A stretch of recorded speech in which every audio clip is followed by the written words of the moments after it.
just make sure that it's being streamed.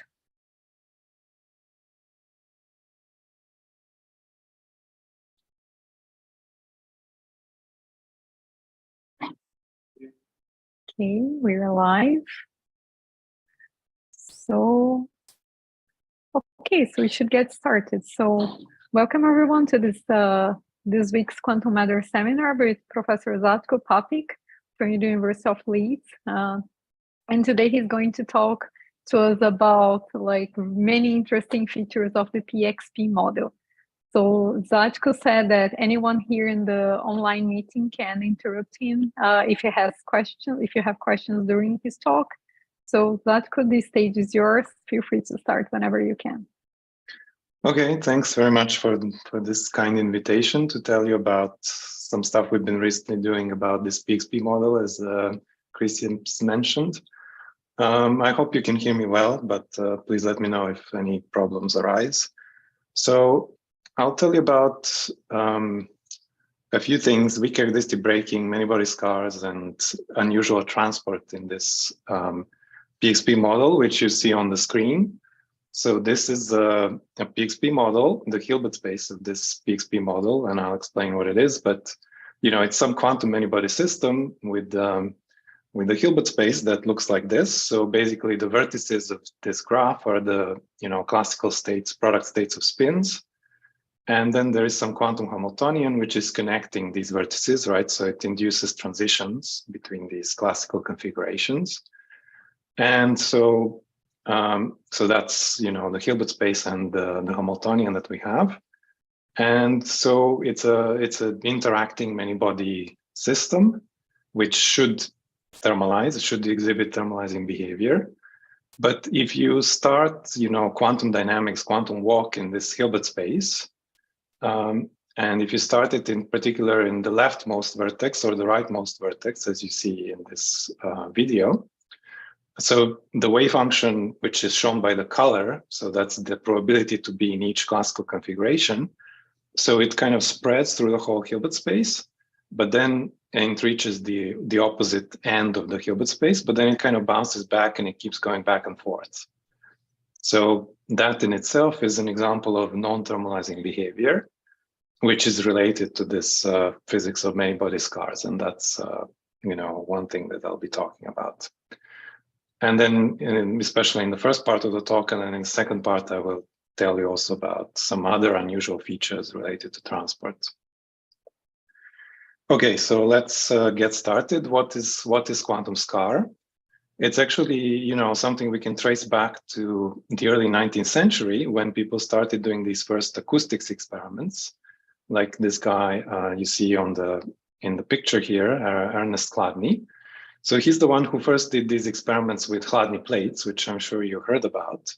So you take like a rectangular domain, then you sprinkle sand on top, and you let the plate, this domain, vibrate. And you see that the sand forms, very beautiful patterns on this domain, right? So those are the famous Chladni plates. And, in the 19th century, people were really interested in understanding the mathematics behind these shapes and all that. So many famous mathematicians participated in developing the theory of all this. So where is a quantum scar in all of this? So imagine now two variations on this. So first you take a domain, which isn't necessarily rectangular, but some kind of weird shape like a billiard or something like that. And the second variation, you don't do classical physics, but you put a quantum particle inside such a domain. So you do the Schrodinger wave function inside of such a domain. So surprisingly, this is something that people started thinking about quite late. It was in the 1980s when such questions first started to appear. And somebody like Eric Heller taught a lot about this problem. And he did some numerical investigations of the Schrodinger wave function inside, a domain like this stadium billiard that you see here. So he was solving the Schrodinger equation in such a domain. And he realized that if you look at the eigenfunctions corresponding to different energies in your spectrum, they can have quite different behavior from each other, even if you look at relatively similar energies. So if you look at an eigenfunction corresponding to a certain energy, it might be completely uniformly spread across the whole billiard. And if you look at another nearby wave function, it might look something like this. So it has this kind of weird concentration in certain part of this billiard, whereas there's very little probability to be in this region here. So this is what he called the scarred wave function, because the unusual property of this wave function was related to the fact that this classical billiard actually has some periodic orbits. And here you see an example of one such periodic orbit, this bow tie trajectory, which is periodic, right? So if you stay exactly on that orbit, you will have perfectly periodic motion. But of course, we know in the classical case, because it's a chaotic system, if you just perturb by a little bit, then eventually you will spread across the entire billiard. So this was something that was noted as a kind of interesting curiosity in these stadium billiards by Eric Heller and then many other people after that. So you would think that maybe this is something really kind of esoteric and uninteresting, because indeed most of the wave functions, they should be completely chaotic and randomly spread across the billiard. But actually it was realized that there's lots of kind of nice physics that comes out of this, and you can observe this kind of stuff in various experiments. So either in optical cavities or solid state experiments, or even some chemical reactions and things like that. So that kind of generated an interest in this whole topic. Now, what's of interest for me today is to basically ask the following question, which is, does this have an analog if we think about a truly many-body quantum system? So not just like one particle inside a billiard or a few particles, but really like a many-body system.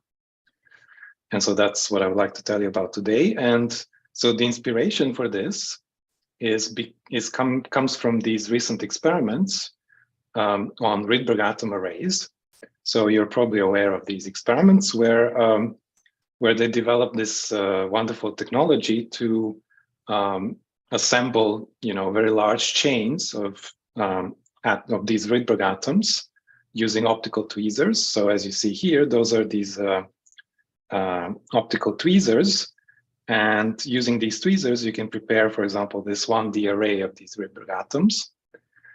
So how do we think about the system? Well, it is a truly many-body system because these atoms, they're strongly interacting with one another, right? Rydberg atoms, they have van der Waals forces.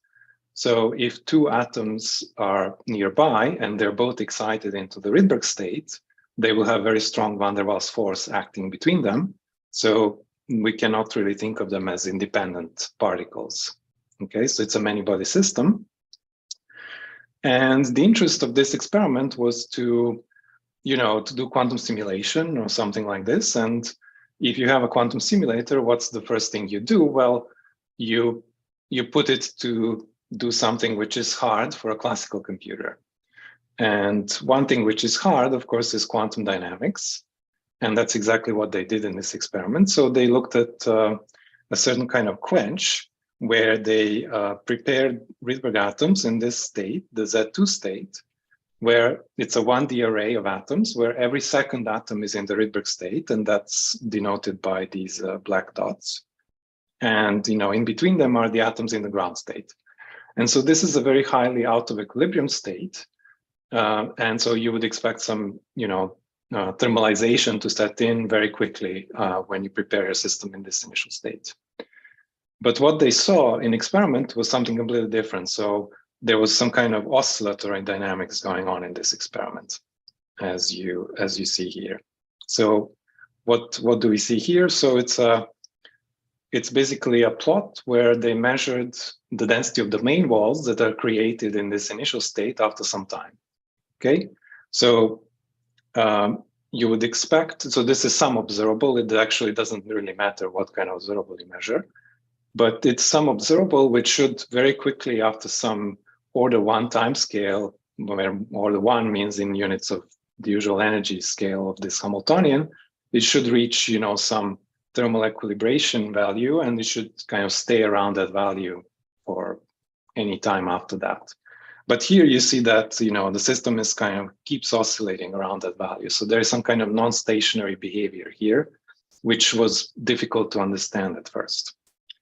And so the puzzle was that, in some sense, this system is kind of like this ice cream, which, completely melts away, but then it decides to kind of reassemble back to close to its initial state, right? So it kind of spontaneously refreezes again, then it melts away, and then it refreezes again. It keeps doing this many times.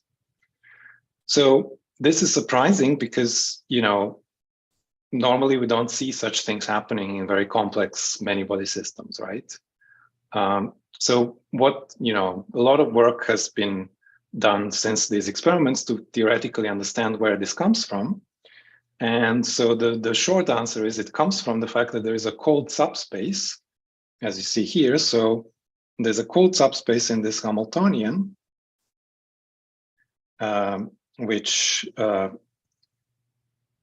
is somehow responsible for this unusual dynamics that they observed. So there are some non-thermalizing eigenstates of this Rydberg atom system Hamiltonian, which span this cold subspace, and that subspace is kind of almost decoupled from the thermal bulk of the spectrum of the system.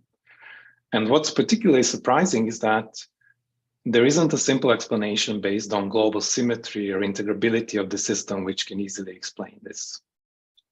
Okay, so that was why people got very excited in this problem. So what I would like to tell you about today is basically to ask two questions.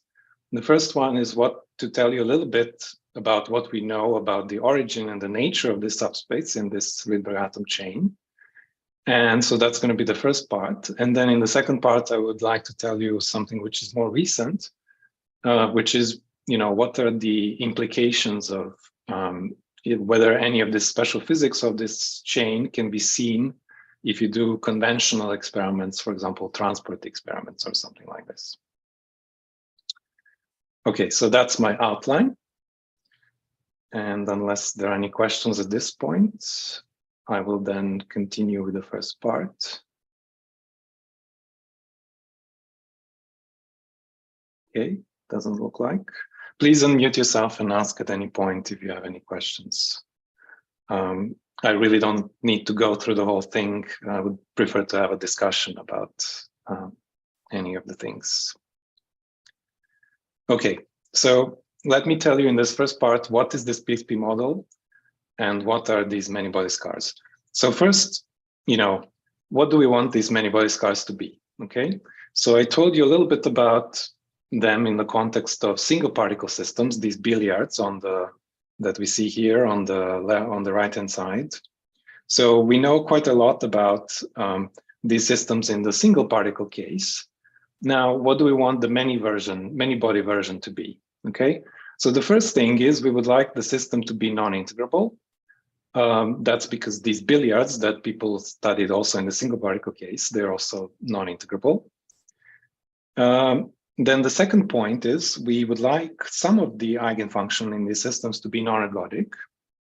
We can debate what exactly that means, but there should be some non-thermalizing behavior, at least in some of the eigenfunctions.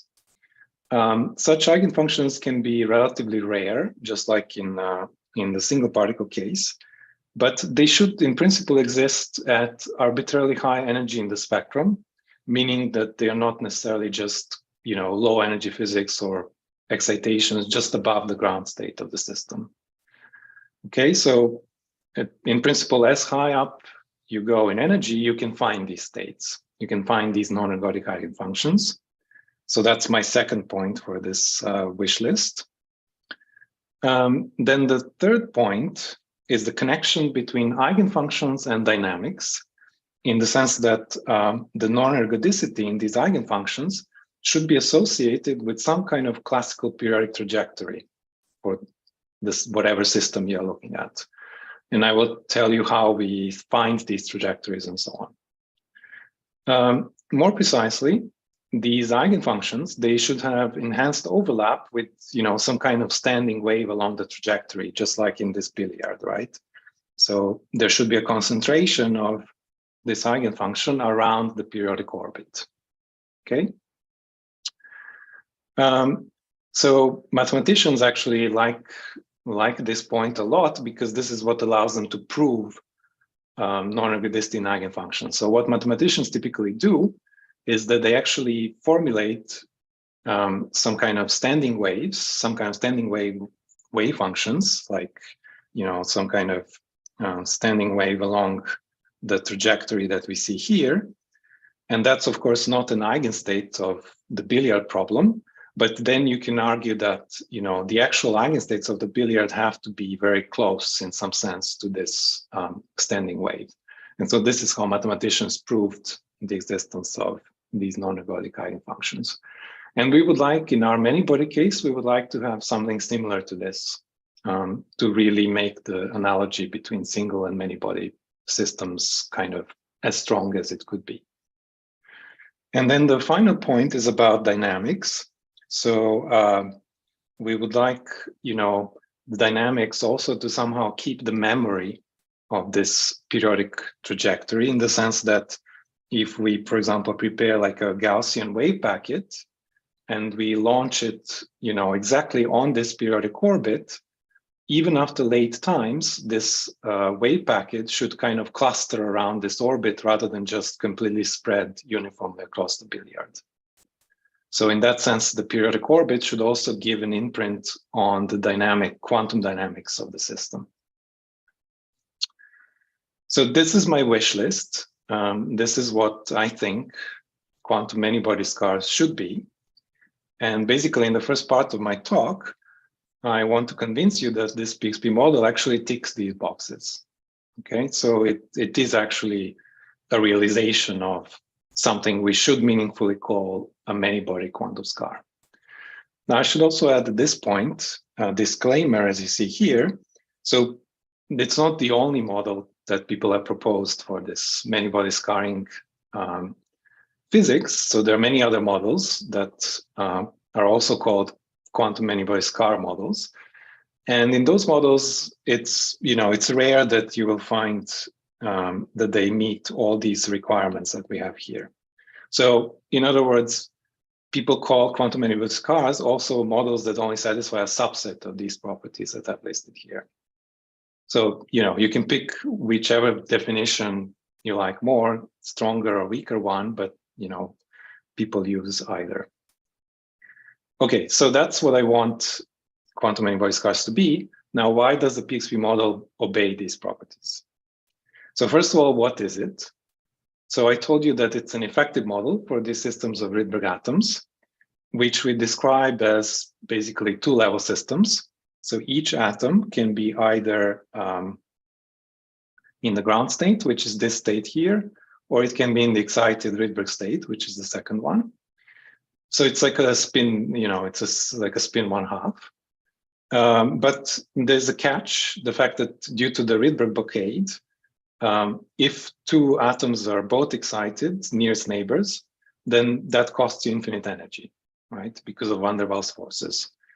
And so what that means is that, we have to remove from our Hilbert space all of configurations that contain these pairs of Rydberg atoms that are simultaneously excited. So any configuration that has these two black dots next to each other has to be removed from the Hilbert space. And that's the PXP model. So the PXP model is basically just the Pauli sigma X matrix, which you see here. So it's just the single Pauli matrix, which flips you between these two local states of each atom, but it acts in this constrained Hilbert space. And to ensure that, we are addressing it with these projectors, these P's, which are just the projectors on the ground state. So what this ensures is that each atom can flip its state if both of its neighbors are in the ground state. So you can do a flip like this, right? That's allowed. But if one of these neighbors, for example, the first one was in excited state, and then you wouldn't be able to do this flip, okay? So that's the PXP model. It's basically, it's a free spin flip in this constrained Hilbert space. So it's one of the simplest models you can actually write down.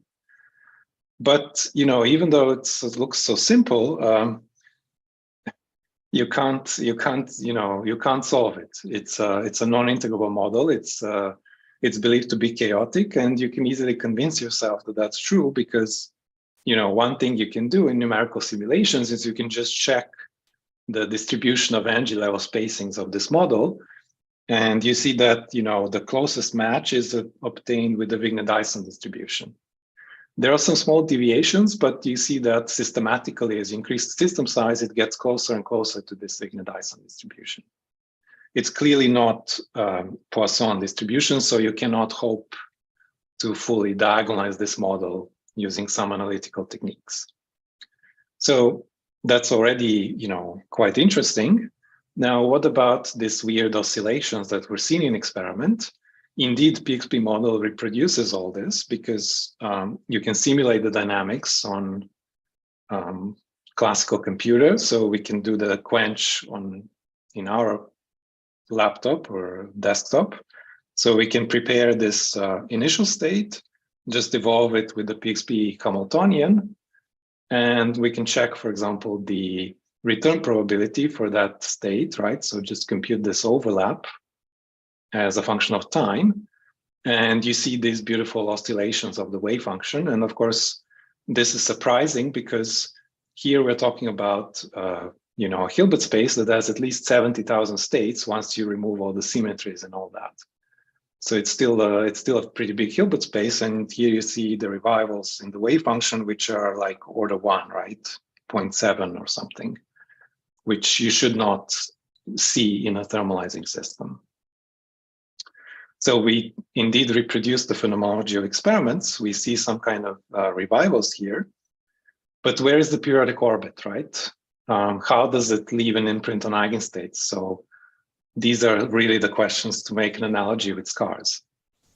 So where is the periodic orbit? How do you find the periodic orbit if you have a many-body quantum system without an obvious semi-classical limit? So this is a very interesting problem that actually goes all the way back to even Dirac, as you see here. So Dirac was the one who considered this idea of time-dependent variational principle, which basically allows you a technique to go from quantum dynamics. So you go from quantum dynamics for a completely arbitrary quantum system into some kind of classical dynamical system. And so the way this works is you pick some kind of manifold of variational states, as you see here. So we have this manifold M, which contains some family of variational states, which are parameterized by some continuous variable Z here. And then you project Schrodinger equation, Schrodinger dynamics into that manifold. And what this will give you is some kind of set of differential equations for these parameters Z. Okay, so you can treat this system of differential equations for the Z parameters as some kind of classical dynamical system. So there will be some kind of coordinates and conjugate momenta, and you can talk about the classical dynamical system. So how do you do this for our case, for the PXP model? Well, so one subtlety here is that normally you would think of doing something like a mean field theory, where you just take this manifold to be a product state of spins, where each spin on the Bloch sphere can just point in some random direction, right? So just some product state like that. But you see, this is not good enough for the PXP model because it's not compatible with the constraint, right? If you just allow each spin to rotate independently, you can violate the Rydberg constraint. So what you need to do is basically to Gutzwiller project these states to remove these cases where the neighboring spin both point in the same direction. And so this was achieved in this nice paper from Wenwei Ho and collaborators at Harvard, and so they developed basically this manifold of these states, which are matrix product states of some small bond dimension, 2 in this case. And in that manifold, you can you can do something which is similar to the mean field picture for the dynamics of this PXP model. So how do you do it technically? Basically, the idea is, so you want to simplify things. So what you're going to assume first is that the dynamics is periodic with a two-side unit cell. So that means that you just have to worry about, two of these block spheres. So you have two angles. So first of all, you have theta and phi angles, but the phi angles on the block sphere turn out are not important, so you can neglect them for this particular case. So you have the two theta angles for basically atoms on the even sublattice and then the atoms on the odd sublattice. So you just have two angles and the projector becomes a local projector, so everything is kind of nice to work with. And so this is the classical phase space for the system with these two angles, theta even and theta odd for the two sublattices. What do we see here? So we see here some kind of phase portrait. And there is this circular orbit, which is the classical periodic orbit that we were looking for. So it's an orbit which goes through the Z2 states, these alternating states of Rydberg atoms. And around that orbit, your variational approximation is extremely good. And so that's determined by the color here. So this color, gamma, is basically the quality of how well your dynamics in this manifold actually approximates full quantum dynamics. And so what this tells you is that if you stay on this periodic orbit, this variational approximation is unreasonably good. So it's amazing. And there is no reason why it should be, okay? If you take a thermalizing system to describe its highly out of equilibrium dynamics with some small variational manifold with just 2 degrees of freedom, you normally shouldn't be allowed to do this with any substantial accuracy. And here it happens that you can. So that's really, really curious. And that's, the analog of the periodic orbit that we had in the billiard. Now, the other thing you see here is that, if you look at some other states, like for example, this state here, this is the state where all the atoms are in the ground state. So this state actually will just flow into this black region where you have huge leakage, which means that for this initial state, you just cannot explain the dynamics very well. So this periodic orbit is really mostly relevant for these Z2 states. That's exactly the states that the experiment was looking at. Okay, so that's the periodic orbit. Now, that's one thing we wanted to learn about, but there's still questions, right? The question is, what's the effect of this orbit on the eigenstates of the model? What are these quasimodes for the PXP model that mathematicians like? So remember, quasimodes are like some simple states that you can construct, something like a standing wave or something like this, which isn't an eigenstate of your Hamiltonian, but it has a good overlap on the actual many-body eigenstates of the model.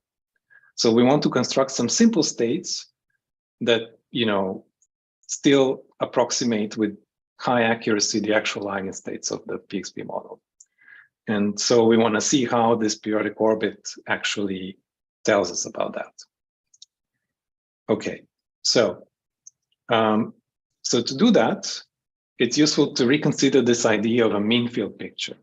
Because what is mean field theory? Mean field theory basically tells you, what can I learn about the system if I try to erase all the unnecessary information?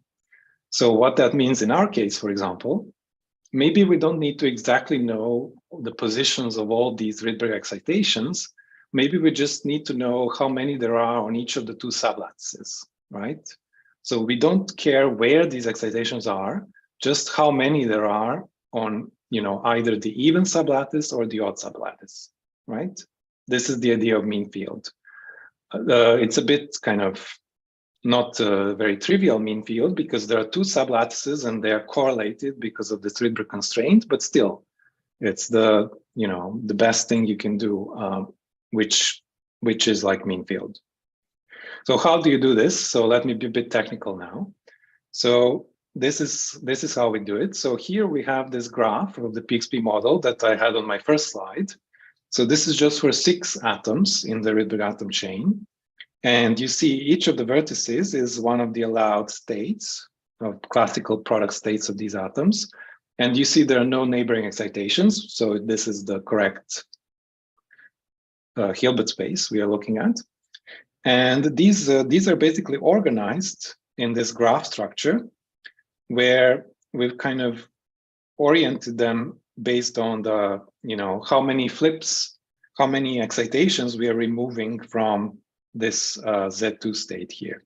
So you see in the first step, we can remove one of the excitations. So we only have 2 excitations here, right? Here, we will remove 3 excitations. And then when we reach the middle, we removed all the excitations. So all the atoms are just in the ground state. And so on. We can continue doing this and we can go through the whole Hilbert space. Now, how do we do mean field? So now we are going to group these classical product states of spins into equivalence classes. And the equivalence classes are just defined by how many excitations we have on each sublattice. So here in this class, we have 2 excitations on one sublattice and 0 on the other. Here we have 1 excitation and 0. Here we have 3, 0, and so on. So in each of these classes can be uniquely labeled in this way. And then instead of keeping all these states belonging to each class, we just keep a single state, which is fully symmetrized over that class, right? So we take a completely symmetric superposition of all the states belonging to one of these circles here, okay? So I hope that makes it clear. So that defines some kind of variational subspace. And then you can project your Hamiltonian into that subspace. The nice thing about this is we can do that step actually analytically. We can just get the Hamiltonian matrix elements analytically, and we can, using combinatorics, and then we can, diagonalize that and go to very big systems and so on. In principle, one would also like to diagonalize that projected Hamiltonian analytically, but this is too hard for us, so we just did that step numerically. So now let me show you what we get as a result of this. So this is the same. So this is the plot where we have, all the eigenstates of our PXP model. So each dot is an eigenstate. And so here is their energy, right? And here is the overlap with the Z2 initial state, the null state or the alternating state. And we do this overlap on a log scale. So this is one of the plots that's very popular in this business, in this community, because it tells you clearly what these scarred states are. It's these states that have anomalously high overlap with this Z2 state. They are the ones that are relevant for this oscillatory dynamics. Now, so the dots, that's the actual data from the exact diagonalization of the full PXP model. Now, in this symmetrized representation, in this approximation that I told you about, we get these points which are crosses, right? So that's the result of our approximation. And you see this approximation actually captures very, very well these eigenstates that are the scarred eigenstates that are relevant for this initial state and the dynamics in experiment. And so these crosses are basically the quasimodes, right? They're some kind of simple states that we've constructed that have very high overlap. They describe really well the actual eigenstates of this model, even though they themselves are not, they're not eigenstates, right? But they have very enhanced overlap with the actual eigenstates. And so the connection to periodic orbit that we had on the previous slide is basically, we are looking at the same subspace. We are just kind of not only looking at, this classical periodic orbit, which is the saddle point of your, Euler-Lagrange equations here in this manifold. We are actually adding also all quantum fluctuations on top. So that's what we are doing here. So basically, we are doing this time-dependent variational principle, not just at the level of saddle point as a classical approximation, but also restoring quantum fluctuations at any order in principle. So in that sense, we complete this picture, we complete this analogy between the single particle and the many body case, and we ticked all these boxes, right? We showed that the PXP model is non-integrable, right? Some of the eigenfunctions are clearly non-ergodic. They can be at arbitrarily high energy, as you see here. So this is the full spectrum of the PXP model, right? And no matter how high up in energy you go, you see that you find these non-ergodic eigenfunctions. So that's, we tick the second box as well. There's a very clear connection with the classical periodic orbit, which we found from this picture using the variational principle. So that's, we also have that. And of course, the dynamics also is influenced by this orbit in the sense of, trying to stick around this orbit at late times, not just kind of completely spreading over the Hilbert space. Okay, so that was the first part of my talk, where I wanted to give you the introduction to PXP, basically review what is it that we know about it so far. And I think this is a good place to stop if there are any questions before I briefly go to the second part of the talk.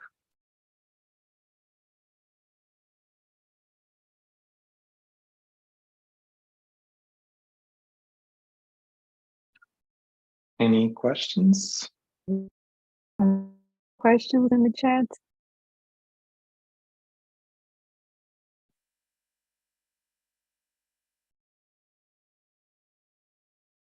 I think you can go ahead. I don't see any questions. Okay, good.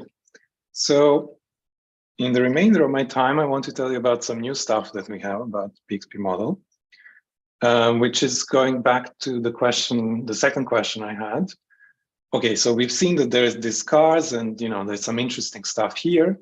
But, the point with these cars, first of all, the eigenstates are rare. And if you want to see their signatures in dynamics, you have to prepare your system in a special initial state, and you have to look at the dynamics like that. If you start from a completely arbitrary initial state, maybe you won't see any of this, right?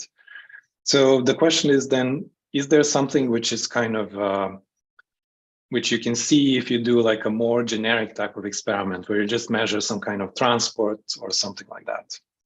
So that's the question that we've been interested in more recently. And obviously, because I'm here telling you about it, there are still some kind of curious things about that. Okay, so first of all, briefly, quantum transport, of course, is a hugely popular topic. It's a very basic, approach. When you have a complex quantum system, you perturb it somehow and you see how it responds. And, that tells you a lot about its out of equilibrium properties and so on.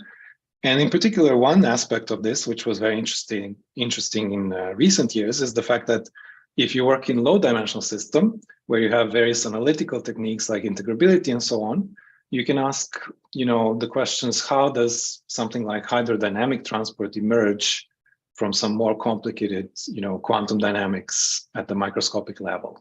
And you have good tools to answer these questions. And you see here in these integrable spin chains, people learned a lot about that kind of physics, okay? And in particular, one thing which was very interesting is that you can have different universality classes in these systems. So for example, if you look at integrable models that have like SU2 symmetry, some relatively high symmetry like that, non-abelian symmetry, you can find superdiffusion, more specifically this KPZ, Kardar-Parisi-Zhang superdiffusion. So that's something that attracted a lot of attention. And of course, the natural question is, what about constrained models like PXP model? What kind of transport should they have? And this has been studied. So there are some papers already. You see that there's at least several models, these ones here and some other models here, where people found very, very slow transport. So in this so-called Motzkin chain, they found subdiffusion, whereas in this model that's called PXYP model, which is a variation of PXP model with U1 symmetry, so it conserves particle number. So in that model, they found that the transport could even look like it's localized. And the reason for that is the model splits, the Hilbert space splits into many disconnected sectors, which is called Hilbert space fragmentation. So I would say these two examples are fairly well understood. So there's slow transport, and people understood very well where that comes from for these particular models here. Now, what about PXP model? Why did people not study that? So one slightly annoying thing about PXP model is that it has no conserved U1 charge. So it doesn't really make sense to look at transport of particle number or something like that. The only thing which is conserved is the energy. So you can look at energy transport. So that has also been done, for example, in some other models like the Ising model. So in this paper here, they studied the energy transport, and they found it to be, energy transport to be diffusive, whereas the entanglement spreads ballistically. So it's not very dissimilar to, some other local observables. So you might expect that generically, if you have a chaotic system, such as this chaotic Ising model here, that energy transport should also be diffusive, okay? So that was our expectation when we started thinking about PXP model. Of course, that's not what happens. So how do we do it for PXP model? So the one thing we need to modify when we do PXP model is we have to take into account the constraint. So we look at this energy correlation function. So it's a connected correlation of this energy term from your PXP Hamiltonian that I explained previously. So we just look at this correlation, of that local energy term on site 0 at time 0 with another term like that at site L after time t, right? So we look at the connected correlator of that. And that's it. The only subtlety is that, whenever we can compute a trace or something like that, we have to work in the constrained Hilbert space. So we have to include this projector, which takes care of the fact that there should be no neighboring Rydberg citations. So that's a technicality, but in principle, we are just looking at energy autocorrelation function, basically. Okay, and so this is the result. So here's the energy autocorrelation function for the PXP model. For simplicity, just look at the same site at time 0 and time t, right? As a function of time. Okay, so that's what we have. And that's the result. So it looks like there are two regimes. There's the first regime where you see some nice oscillations, which look curious. And it will turn out that this is actually indeed related to scars. And then after that, this correlator settles down to some kind of power law, which looks universal. And the question is, what is this? What kind of power law is this? Is it diffusive? Is it something else? So the way we did this calculation, of course, is with TBD. So these are matrix product set calculations where we go to very big system sizes to avoid any effect due to small lattice size. But we still have issues because the variational aspect is controlled by the bond dimension of the matrices, and of course that has to be kept finite to do the calculation. But we looked at different bond dimensions, and this data should be fully converged for the time interval shown here. So for all purposes, we should be in the thermodynamic limit here with the best numerical techniques that are available. Okay, so now to cut the story short, I won't give you too many details about the first regime, but I'll just tell you that basically it is related to scars. And the reason why it's related to scars is because if you look at the density of states in the middle of the spectrum of this PXP model, which is shown here, so that's our density of states, you see that it does look like a chaotic system, but there are also clear oscillations in this density of states. There are modulations in density of states that are due to the scarred states, okay? So how can this be if I told you that these Card states are very rare? Well, they're not, okay? So what I was telling you before is actually, I told you mostly about these states here, right? So that's when I talked about the quasimodes and all that. But actually, there's a lot more of these Card states which are further down, and they're the ones that are responsible for transport. They're the ones that produce this modulation in density of states, even in the middle of the spectrum. So even if you look at the middle of the spectrum, which is somewhere here, there's still modulation in density of states, which is due to these towers of Scard's eigenstates, not just these top states here. And so we think that because there are these towers, which contain an extensive number of states, how extensive we can debate. I can tell you more about that, but there's certainly some relatively large number of these states that are in these towers, which produce this modulation in density of states, and that's what's sufficient to give you this these oscillatory features in your energy transport, even if you work at infinite temperature, like what we do here. So that's one thing I forgot to mention. So the trace here is really like the trace over the full Hilbert space. So we are really like working at infinite temperature. So in that sense, it's most unfavorable to the scarring physics, right? It kind of takes into account all the states in the Hilbert space and weights them equally.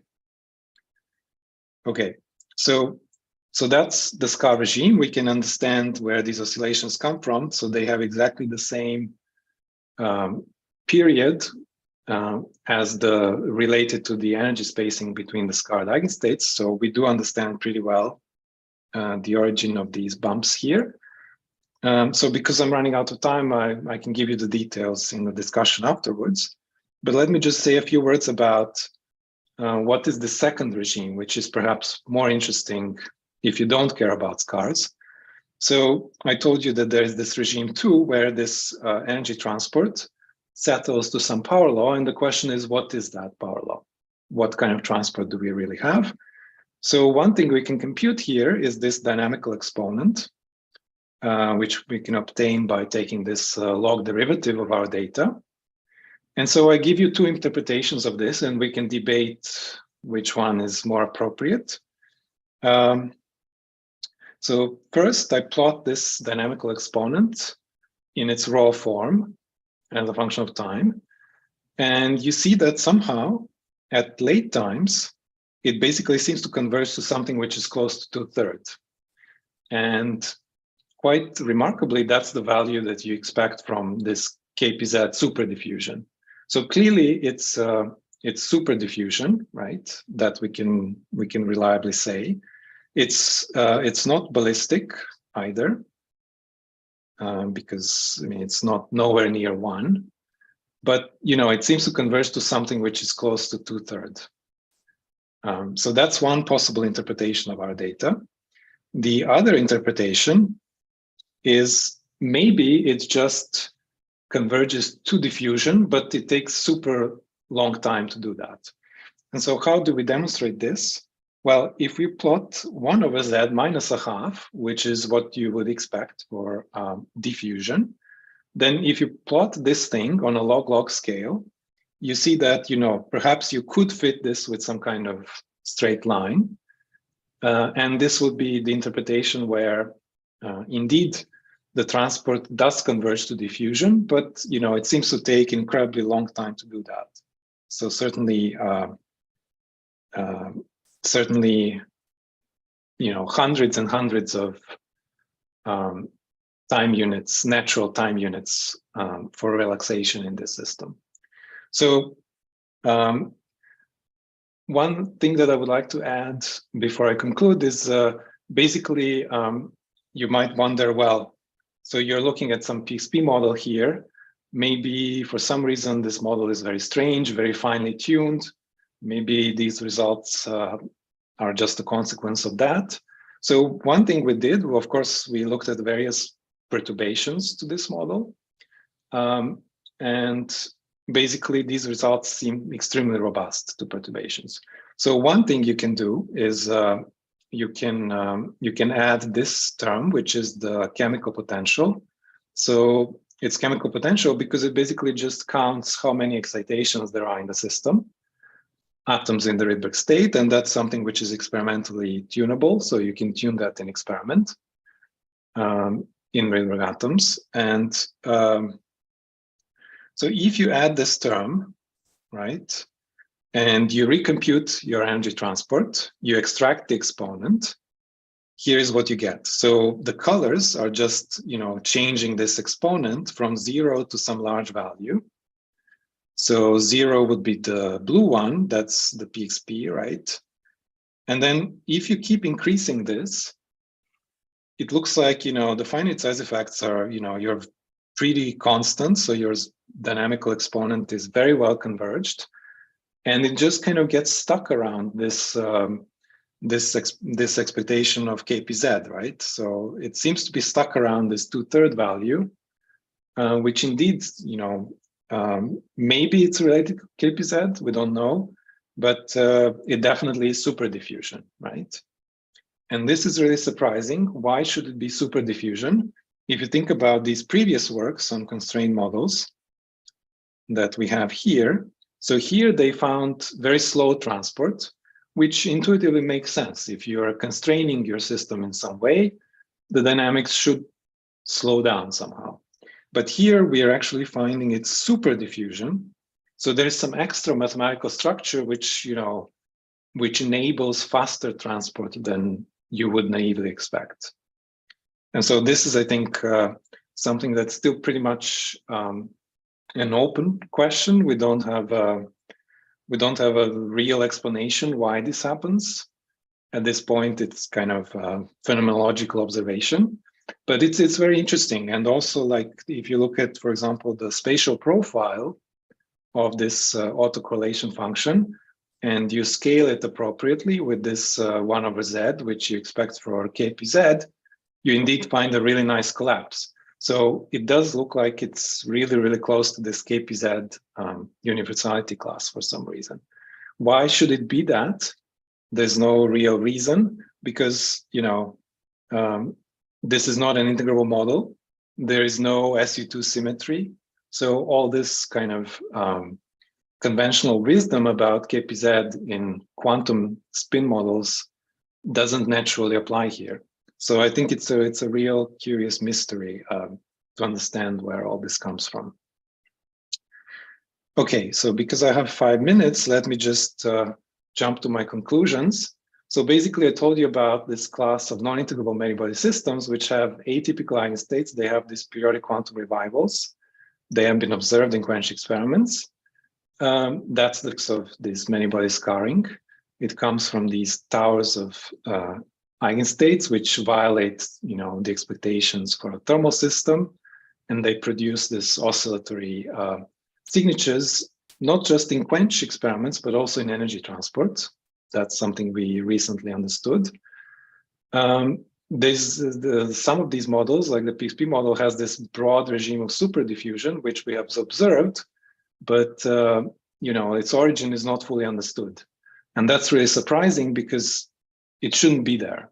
It should, it doesn't really meet the conditions of other models where superdiffusion has been observed before. Diffusion is perhaps more likely, but then you have to answer the question, why does this model take such a remarkably long time to converge to diffusion? And again, that's something that we couldn't figure out. If this is the first time you heard about quantum scars, let me just flash this for you and maybe motivate you to think a little bit about these topics. So why should you care about this kind of stuff? Well, because it raises several interesting questions. Like, for example, I talked a little bit about the semi-classical limit. So it asks the question of how does semi-classical behavior emerge if you're in strongly quantum systems. So that's something that kind of was brought into focus with this topic. There are examples of systems which violate the eigenstate thermalization hypothesis. And it still remains to be understood precisely how they violate and how we should fit them into the ETH framework and so on.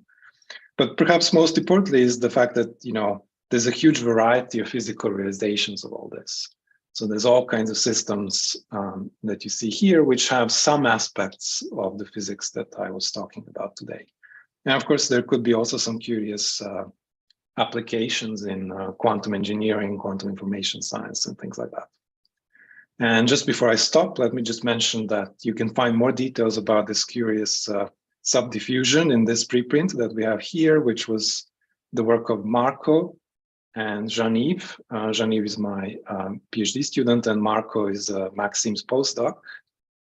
And of course, previous work on scars was done with these other people that you see at the bottom. And so that's what I wanted to say, and thank you very much for your attention.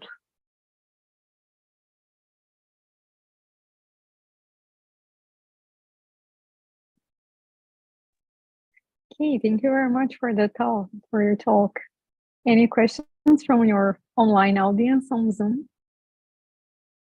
Feel free to unmute yourself and ask if you have any questions. I was about to ask about the strong violation of ETH, but you already pointed out like a few papers. So yeah, I was wondering if you comment at the level of local observables, what happens? So we call it the weak violation of ETH, right? Because because most of the states in the spectrum of this PXP model, most of the states, they are kind of consistent with expectations of ETH. So those are the states that you actually don't see here. It's just this blob here, right? So there, everything is kind of featureless and smoothly varies with energy density. It's only these special states where properties change a lot as you vary energy density. So that's why we call it a weak violation rather than a strong violation. I hope that answers your question. Yeah, sure. Hi, Zlatko. I had a question. I was wondering if you could explain a little bit the gist with the multiple SU2 representations. Yes. So so basically okay, I don't have the slide, but the point is here. So if you're maybe familiar with this paper here at the bottom. So in that paper, they basically developed this idea where if you group the sites of the spin half PXP chain into dimers, then you can construct like a spin 1 representation. And you can just basically, working in that spin 1 representation, you can construct eigenstates of total spin and then project them back to the PXP constraint space. So if you do this for the largest representation of spin 1, you get exactly the scarred states that we know very well from previous work, but you don't have to stop there. You can actually go to lower spin representation. So you can go one step lower, and you will find some other scarred eigenstates that have different momenta compared to these ones, and so on. So you can keep doing this, basically working in this spin 1 representation. You can, go in different sectors and, project them back to PXP, and you will actually get different families of these scarred states. And all of them are relevant for transport because, first of all, when we do this energy transport, you put a lump of energy in the middle of your system, which actually mixes all these sectors because it kind of breaks translational symmetry. So you get the combination of, all these sectors together. And this is why we think that, this is how you can actually have these oscillations, even at infinite temperature, just averaging over the whole spectrum. So that's the kind of short version how we can do that, but I can give you more details if you like. Okay, thanks. Then I guess I had another question about the KPZ transport stuff. So is it known, so you mentioned like SU2 symmetry is one example, but of a condition that could lead to KPZ transport. But it wasn't clear to me like the extent to which it's just because we've seen it in the Heisenberg model and that's SU2 symmetric, or like, are there other models that exhibit KPZ scaling? Yeah. Heisenberg? There's a bunch of models. People studied even like spin one models and all kinds of, at least numerically, people studied quite a few of these models, and you do find the KPZ quite consistently if you tune them to an integrable point with SU2 symmetry, or maybe even higher than 1 billion, but certainly SU2. Okay. So this has been numerically established across very different models. But actually, I think there are also analytical arguments that it's not really necessary to do all that. You can, if you have something like, I don't know, 3 conserved quantities or something like this, you can still get KPZ. Mm-hmm. So you don't really need to have all this kind of full machinery. And we thought quite a lot if PXP could have, some, just 1 or 2 additional extra conservation laws that are quite well approximately holding, but we couldn't really find anything. So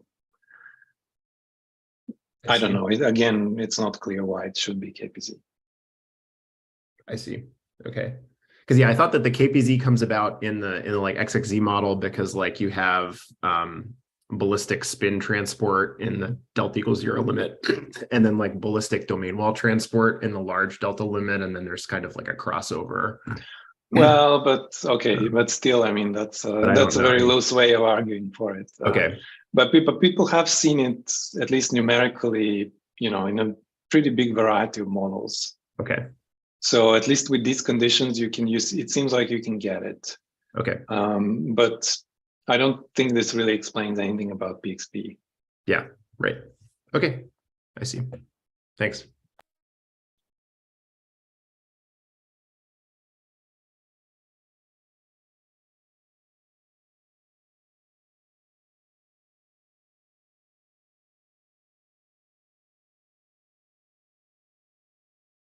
Okay.